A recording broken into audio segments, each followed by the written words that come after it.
Hello बच्चों, कैसे हैं आप सब लोग। आज हम शुरू कर रहे हैं पाठ 12 विशेषण। क्या कहता है पाठ?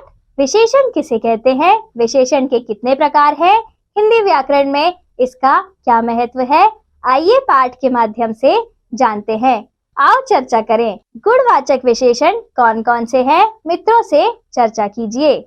इन चित्रों को देखिए और नीचे लिखे वाक्यों को पढ़िए। फूल पीले रंग का है, भैया 2 किलो आलू देना, बाजार में कम लोग हैं। दिए गए वाक्यों में रंगीन शब्द क्रमशः फूल, आलू और लोग संज्ञाओं के लिए आए हैं।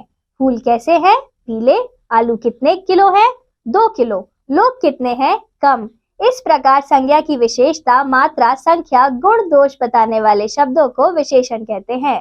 विशेषण संज्ञा और सर्वनाम की विशेषता प्रकट करने वाले अथवा उनके बारे में जानकारी देने वाले शब्दों को विशेषण कहते हैं। व्याकरण में विशेषता बताने वाले शब्दों को विशेषण कहते हैं।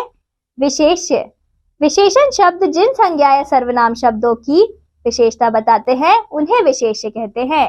विशेष विशेषण शब्द वाक्य में कभी विशेष्य से पहले प्रयोग होते हैं और कभी विशेष्य के बाद में।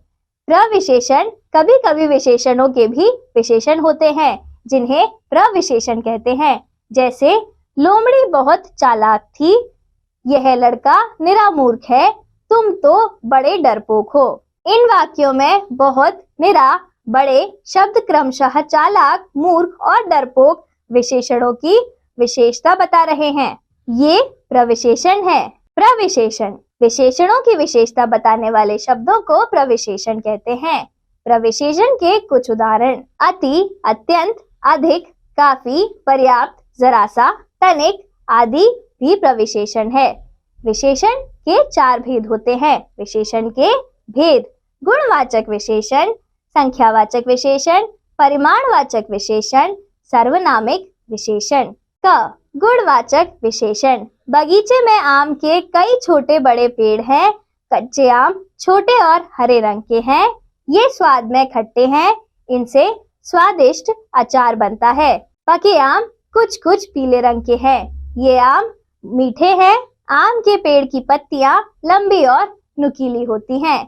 उपयुक्त अनुच्छेद में रंगीन शब्द संज्ञा शब्दों के रूप, गुण, आकार, रंग, स्वाद आदि के बारे में बता रहे हैं।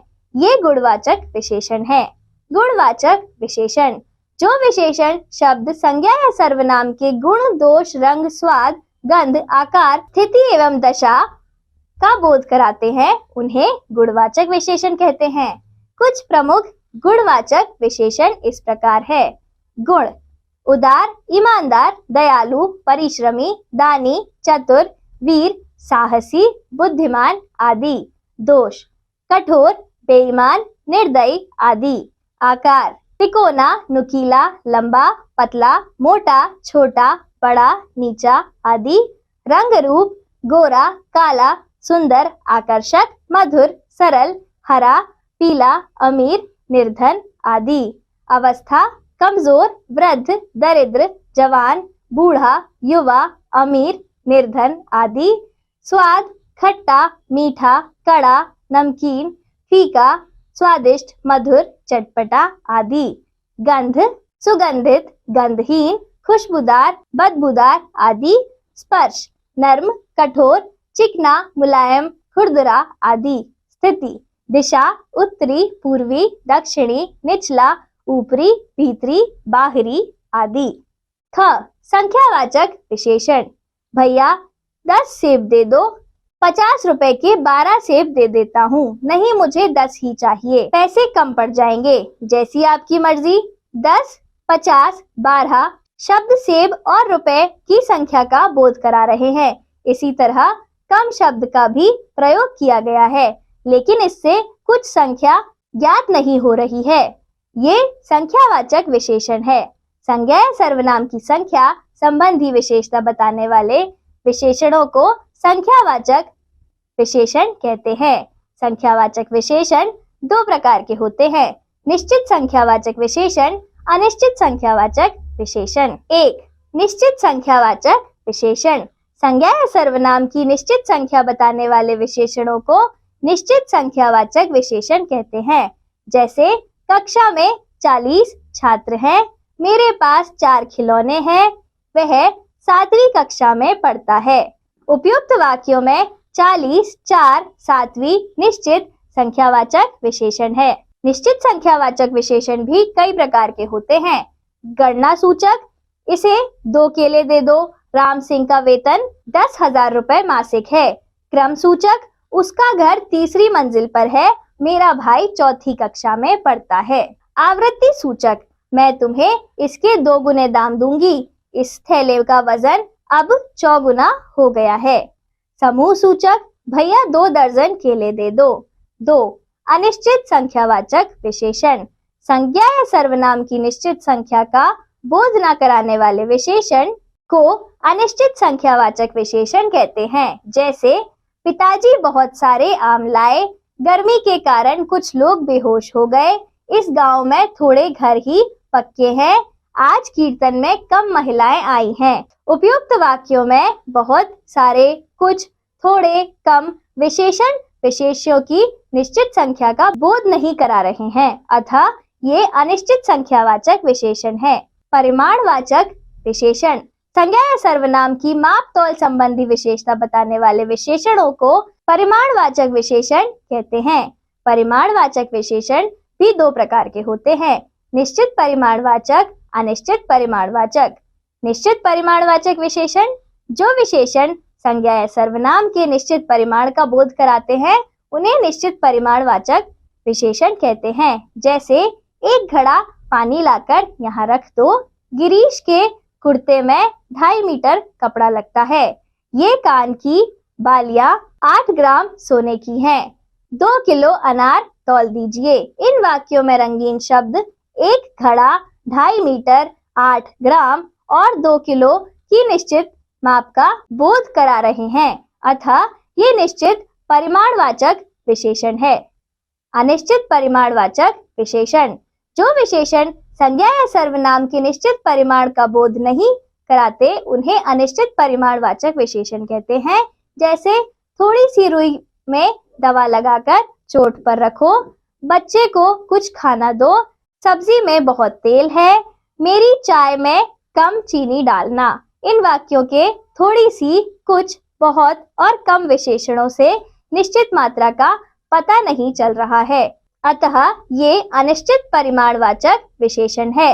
अनिश्चित संख्यावाचक और अनिश्चित परिमाणवाचक विशेषण में अंतर, गणनीय, गिने जाने योग्य विशेष्यों के साथ प्रयुक्त विशेषण अनिश्चित संख्यावाचक और गणनीय और अगणनीय, न गिने जाने योग्य विशेष्यों के साथ प्रयुक्त विशेषण अनिश्चित परिमाणवाचक विशेष्य होते हैं। कुछ बच्चे पानी में खेल रहे हैं, कुछ काजू वाली मिठाई खिलाओ, आज कक्षा में कम छात्र हैं, कम मीठा खाया करो।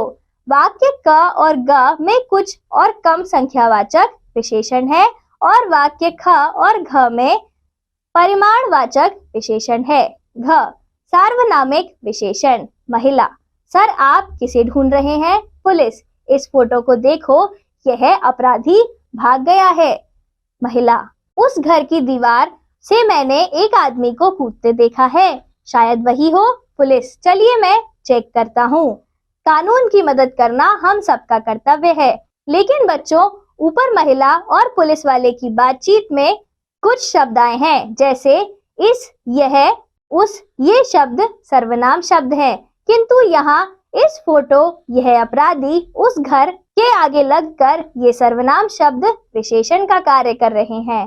सार्वनामिक विशेषण, जो सर्वनाम शब्द संज्ञा शब्द के पहले आकर उसकी विशेषता बताते हैं, उन्हें सार्वनामिक विशेषण कहते हैं। विशेषणों की रचना। नंबर 1, संज्ञा शब्दों से विशेषण शब्द। संज्ञा भूख, विशेषण भूखा, ईर्ष्या ईर्ष्यालु, श्रद्धा श्रद्धालु, और इसी तरह आप बाकी के भी पढ़िए और याद कीजिए। सर्वनाम शब्द। नंबर 2, सर्वनाम शब्दों से विशेषण रचना। सर्वनाम जो, विशेषण जैसा, कौन, कैसा, और इसी तरह आप बाकी के भी पढ़िए। नंबर 3, क्रिया शब्दों से विशेषण रचना। 1, खाना विशेषण खाऊं, सड़ना सड़ियल, टिकना टिकाऊ और इसी तरह आप बाकी के भी पढ़िए। नंबर 4, अव्यय शब्दों से विशेषण रचना, भीतर भीतरी, आगे अगला, बाहर बाहरी और इसी तरह आप बाकी के भी पढ़िए। विशेषणों की तुलनात्मक अवस्थाएं, जब दो या दो से अधिक व्यक्तियों या वस्तुओं की तुलना की जाती है तब भी हम विशेषणों का प्रयोग करते हैं। तुलना की 3 प्रकार की अवस्थाएं होती हैं, 1 मूल अवस्था, 2 उत्तरावस्था, 3 उत्तम अवस्था। नंबर 1 मूलावस्था, जब एक ही व्यक्ति, प्राणी, वस्तु आदि की विशेषता प्रकट की जा रही किंतु विशेषता की तुलना किसी अन्य से नहीं हो रही है तो विशेषण अपनी मूलावस्था में प्रयुक्त होता है, जैसे अंगूर बहुत मीठे हैं। उत्तरावस्था, जब 2 व्यक्तियों, वस्तुओं या स्थानों की तुलना की जाती है तो यह विशेषण की उत्तरावस्था होती है, जैसे मुकेश रमेश के मुकाबले अधिक फुर्तीला है। उत्तम अवस्था, इस अवस्था में एक व्यक्ति, वस्तु या स्थान को अन्य सभी से श्रेष्ठ बनाया जाता है, जैसे विराट कोहली विश्व के सर्वश्रेष्ठ खिलाड़ी रहे हैं। संस्कृत में विशेषणों की उत्तरावस्था और उत्तम अवस्था बताने के लिए मूल शब्दों में प्रायः तर और तम प्रत्यय जोड़े जाते हैं। हिंदी में तत्सम शब्दों के रूप में से शब्द प्रयुक्त होते हैं।